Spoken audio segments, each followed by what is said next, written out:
Ladies and gentlemen, for those people who thought that Rigathi Gachagua was the only person who gave Ruto sleepless night in Mt Kenyan, it's high time that I want to remind you that you might be cooked and somehow you need to revise your notes very well, because right now in the Mt Kenya region ni kama kuna a total political shift where none other than Ndindi Nyoro is currently the person who gives none other than President William Samoei Ruto sleepless nights. Wait, why is Ndindi Nyoro the person who William Samoei Ruto anafaa kuangalia na macho mbili, na kama hajamwangalia, this man might cost him in his 2027 presidential election, considering the fact that with the way political observers observe, maybe Kikuyus in 2027 might lack a strong political candidate. But have you asked yourself, what about 2032? Wait, this is what we're going to measure on our today's political analysis. Why Ndindi Nyoro ndio saa hizi anapea William Samoei Arap Ruto sleepless nights. But before I deep dive into this video, kindly just take a second or two to like this video, comment, and most importantly, just subscribe to our YouTube channel. And if by any chance you're watching us from a different platform, kindly just head over to YouTube, search for Creative Silence TV if politics, war, and documentaries is all you're passionate about. Ladies and gentlemen, I just want you to take a second or two to listen to none other than Ndindi Nyoro. Wacha niseme kwa Kiswahili ya kwamba hapa Kiharu, kwa Kiharu masomo bora ya 2026 ambayo inakava shule zetu zote za day secondary schools, which is covering grade 10 and form 3 and form 4. The school fees in Kiharu in the year 2026 in our day secondary schools per term, it will be 500 shillings.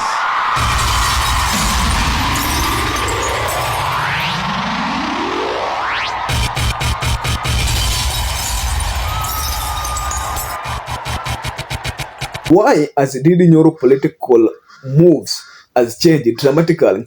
Hani jamani, kama amebadilisha tu siasa yake kabisa na the way alikuwa he used to do his political things. The first reason might be, you see, Ndindi Nyoro is a billionaire. In terms of, you have always listened to this guy anatuambiaga the way he bought shares, you are Kenyan. So this guy in terms of finance jamako top notch. So with him you start politics, and politics is always expensive. Muta sikudanganya ati politics ya Kenya peke yake ndio expensive, because I can even remember Donald Trump when he was vying for your presidency post ya Mombasa ya USA, the guy seriously opt, yani pesa yenye alikuwa amepewa na Elon Musk ya campaign nayo was not such as pesa, haikuwa pesa kidogo. So with Ndindi Nyoro being a billionaire, I think that this guy can manage to do these things, and for Kenyans to love you ukweli, hata for you just to win an MP seat lazima ufanyage watu kitu. And right now ni kama watu wa Mt Kenya wamerealize, you know what, this Kiaru member of parliament Ndindi Nyoro, with the same way jamaa anafanya, is a billionaire. So watu wanaona with him doing all these events and is a billionaire. Yeah, mjua a billionaire akitoa hata kitu kama 50 million is in his account per year, the guy cannot feel that impact. So akitoa hiyo 50 million asaidie the students wenye wakapo kwa hiyo shule, watu kwa hiyo kijiji wanasema indeed our MP is working. And the Mt Kenya region wanajiuliza, if this guy can do this one in his constituency, what if to compare the national office? So huyu jamaa again more attraction and more love from the people, because in terms of his track record, his service delivery, people wamempenda, and there's no way, no day that Kenyans will hate you for doing good things that favor them.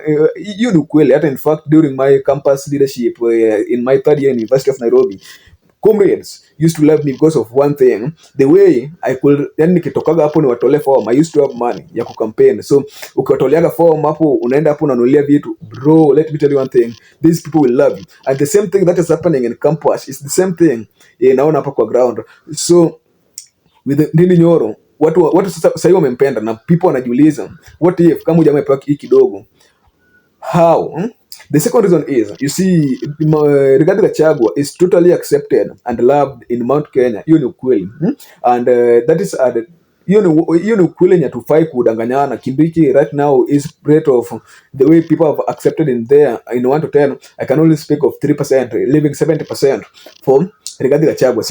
So being that people love him in Mount Kenya, and ukweli is Rigathi Gachagua is not accepted outside the Mount Kenya region, and his presence in Kalonzo and this one man anaitwa Matiangi's politics imejaribu kumaliza ile way venye makina Matiangi walikuwa nakuja nayo, cause the way jamaa brand is politics. So his politics is based on a community, and you know, over the years people have always fight against ethnic politics. You can remember very well huyu jamaa anapigwaga and his watu wetu narrative and his politics. So being that the guy is live in Mount Kenya region, and outside the Mount Kenya people don't recognize his presence, this one is what ini kitu inamuumiza. And ukweli ni people love Ndindi Nyoro both in mountain and outside Mount Kenya region. People accept because the guy jamaa aongeagi and jamani kama I can't just explain jamaa angeagi, and in fact you can never akiongea utamsikia tu akiongea about his Kiaru constituency. The guy at Mount Kenya aguzagi. So being a national populist, a person like me, a person who is an observer, I always observe this guy as a politically wise person. I may realize that whenever he brands himself as a Kikuyu leader, people like from Nyanza won't accept him. Kweli, these people are on political rivals. So with him associating himself with akina Babu Owino, maybe, and people of Kenya and people of Nyanza right now wamependa Babu Owino and him huko, na it does not say any tribal narratives. I think this man is the prize. Thirdly is the Gen Z factors. You know very well that Kiaru member of Parliament Ndindi Nyoro never messed with the Gen Z. You can remember during the 2014 reject finance bill protest, huyu jamaa aliplay low-key, and in fact he was among the serious critics saying Babu Owino, and in fact with these critics gave him favor with the Gen Zs will accept wanamwangalia, this is a youthful man, this man akipewa chance, with him just being a youthful man, the way he's delivering kabro kila mahali so people wanaona this man is the prize, and this guy can seriously admit and work for us. And Gen Zs, you know, wakikupenda ili mtu break their loyalty inakuwa kitu kingine ngumu sana. So with the Gen Zs accepting him, also William Samoei Ruto anafaa kufikiria na kuona huyu jamaa yani anasikia Malcolm anasemaga ni kitu kingine mwecheche. The fourth and the last reason, you see when the fourth and the last reason, you see Ndindi Nyoro understand none other than William Samoei Ruto's political cards very well. You can remember in 2021 during when they were campaigning with none other than William Samoei Ruto, this man used to be in the choppers with William Samoei Ruto. Not my words, just want to hold this tape. Wait, seeing this man alikuwa kwa hizi machopas na campaign ni kama alikuwa mstari wa mbele during this campaign. Huyu jamaa knows a lot of secrets of William Samoei Ruto and can seriously explain in a paragraph how William Samoei Ruto always orchestrate plans and shift all his campaign. So with this guy understanding William Samoei Ruto, I feel as if William Samoei Ruto cannot do anything without this man's consent. And you can see very well the guy never participated in impeachment of none other than Rigathi Gachagua, despite being accused of propelling and instead of him defending Rigathi Gachagua, he never participated in this impeachment. So the people of Mt Kenyan region there, he understood what William Samoei Ruto was behind. Let me know your thoughts on comment section. Why do you think that Ndindi Nyoro ndio ni jamaa mwenye William Samoei Ruto anafaa kuogopa hata kushinda Rigathi Gachagua pale Mt Kenyan region? Because he might look lucky in 2027, but coming 2032